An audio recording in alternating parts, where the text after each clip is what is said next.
Prince Production. Annabi ne sitira, annabi ne kibla, shi na salli kuma ni shi ne zai yi wa bara.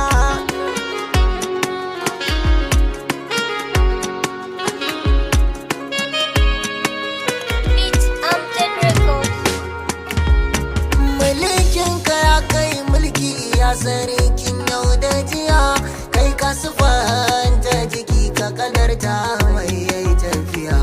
In ka so sai ya tsaya ko ka rike mai tafiya, amma ikon ka ya ba mu muke yi ba bakin gajiya.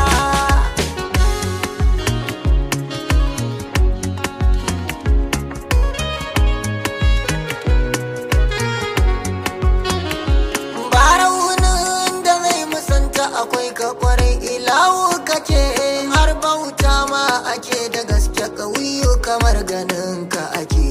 Wuyan naka bayana a gane albasiru kake, har mara sallah ya sani sai in ka so za ya sake. Yau ma da gare ka nake, in ka nufa sai in rike, in gunjin ce in ba na kafa abu zai citira.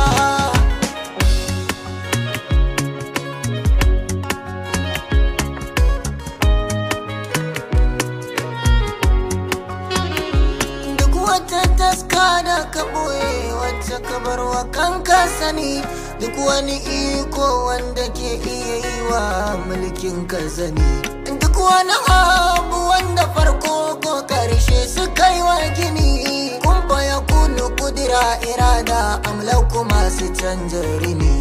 Allah duka sa su sani kayi salati da gani, mai nauyin su kuma kullum za ka yi 99.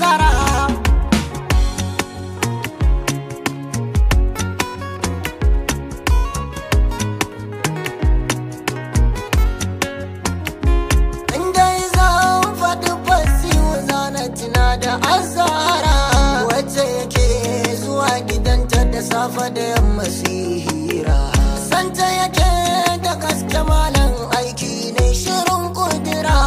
Ai ta daban ce a janabin iko ba a bata tara, ta ce ka shiru da kira in ta fada babu jira. Umma kursumu a tasirin ku za mu gara.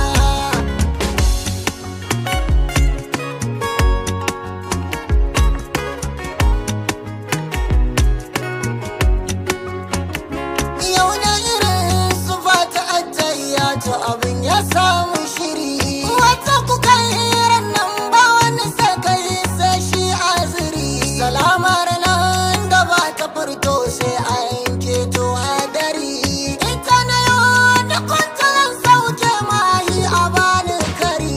Ka sa hannu su bani guri sannu zuwa da na bari, na ce salamu alaika ya annabiyu ka shahara.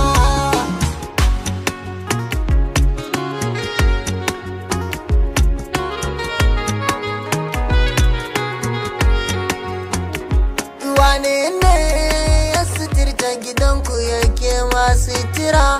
Wane ne kiblar addinin rabu mai sutura? Wane ne masanin masana kafin a yi kira? Wane ne ya suturta uyubul kaunu babu bara? Wane ne su duku? Wane ne haƙu?